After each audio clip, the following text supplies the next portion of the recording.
ठेवाच लागणार. अरे छोट्यानो, 4 पिढीचं आरक्षण तुम्ही आमचं चोरलं. आमचं आरक्षण तुमच्याकडे. म्हणून हे वाक्य मराठ्याच्या बदनापूरच्या मराठ्यासाठी लक्ष द्या. पिढीचं आरक्षण तुम्ही आमचं चोरलं.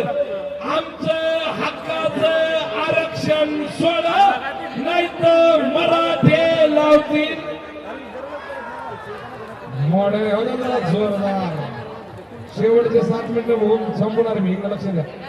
छोट्यानो, आमचं हक्काचं आरक्षण सोडा, नाही तर मराठे 24 तारखेला लावतील. नेमकं मनोज पाटलाचं